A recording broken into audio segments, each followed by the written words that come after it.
I'm in Berlin to bring you the latest on the Berlin Blockade.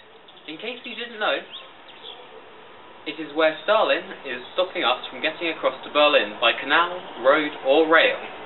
It all happened because the French, Americans and British decided that they would create a new currency to help stabilize the newly created West German economy. Stalin did not like this, as he wanted to keep Germany weak.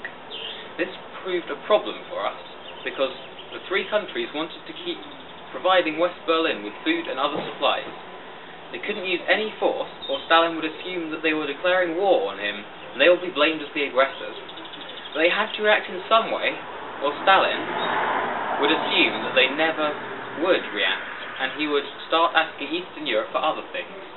So, the French, Americans and British decided to airlift supplies into West Berlin as much as 5,000 tons per day.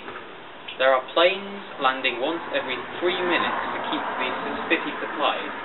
This way, if Stalin shot the planes down, he would be seen as the aggressor, so he wouldn't do it. Let's go back to me in the studio. That's all from me this time. I'll be reporting back with you just after the blockade is finished, if it's ever finished. Goodbye. Okay, so we're back now. About 2 weeks after Stalin finally stopped the blockade. He was doing it for 318 days, but has finally realised that the supplies will just keep coming. Over 275,000 trips were made, delivering over 2 million tons of supplies to the people of West Berlin. It all seems to have been a success so far. Stalin has been beaten this time, and we can now get to West Berlin easily. However, it was very expensive. As a direct result of the blockade, we have formed NATO to keep the Russians out, the Americans in, and the Germans down, according to Lord Ismay.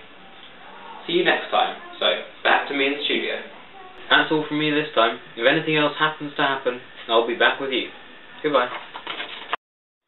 It's been 6 years since we were last here, and a lot has happened. The Soviets have formed the Warsaw Pact to counter NATO, and they have made all of the communist-controlled countries join. Germany has been officially split into the Federal Republic of Germany, West Germany, and the Deutsche Demokratische Republik, East Germany. Also, the Iron Curtain seems to have become a more permanent feature across Europe. A fence was actually put up across the whole north to south border between the Eastern Bloc and Western Europe. And the Cold War has started. Soviet Union and the USA are fighting an arms race to get the most ammunition, so that if, say, Soviet Union attacked the USA, then the USA would be able to fight back with more force and win.